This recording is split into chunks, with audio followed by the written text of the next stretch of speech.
of weapons that affect the rest of the world. As the world has become increasingly stratified by economics, so too has the nature of compassion.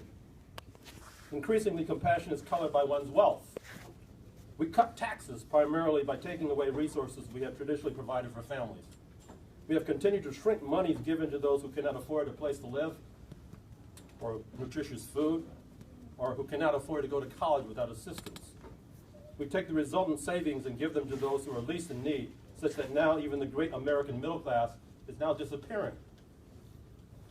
Increasingly, those with great wealth are not sitting at the top of the hill as we used to describe wealth. They're now in the clouds above us, disconnected from the sights, sounds, and smells of our lives.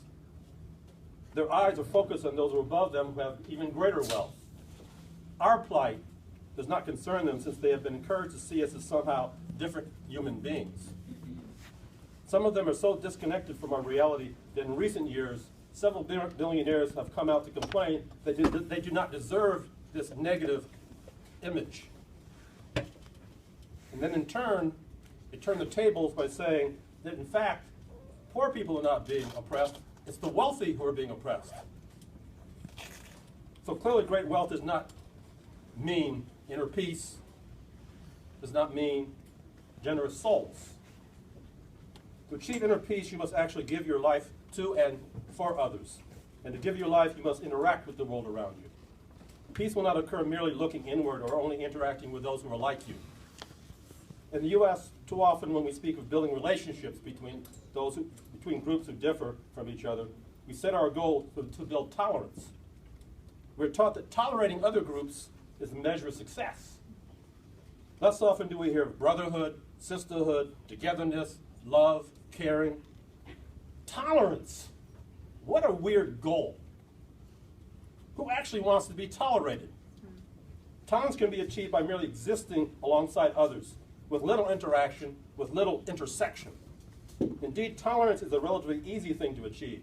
We merely exist side by side in silos of life, conversing only with those who are like ourselves. Tolerance actually is the death of any society, since the wealth of knowledge, insight, culture, intelligence, beauty, history exists separately from each group. This is what has happened to those of great wealth in our country. They tolerate the rest of us, but see their lives shrivel into meanness and aloofness. That they cannot find peace is related to being disconnected from life, real life. By definition, life is about diversity. Inner and societal peace comes from diversity.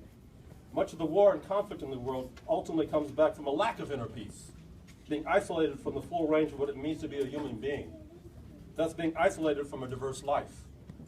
Isolation is boredom. Boredom is actually death. Diversity means many things. It means difference, a sense of possibilities, being incomparable, changeable, multiple. Diversity is the cornerstone to life, not merely human life. Biodiversity is so important to our survival that without it, we'll die as a species, but also as a planet. But biodiversity in healthy form means that we're better enabled to confront problems and fight off diseases. Moreover, diversity is closely tied to another magical phenomenon called creativity. Diversity leads to creating new ideas, to innovation. When you're only with those who live life as you do, innovation and creativity is stifled. Differences create sparks, and those sparks commonly lead to seeing ideas, life, and problems in unique and different ways. Diversity also leads to increased adaptability. A diverse community can provide a greater variety of solutions to problems we all face. People with diverse backgrounds bring their individual talents and experiences together and are thus more flexible in adapting to changing environments. What you know, I don't. And what you don't know,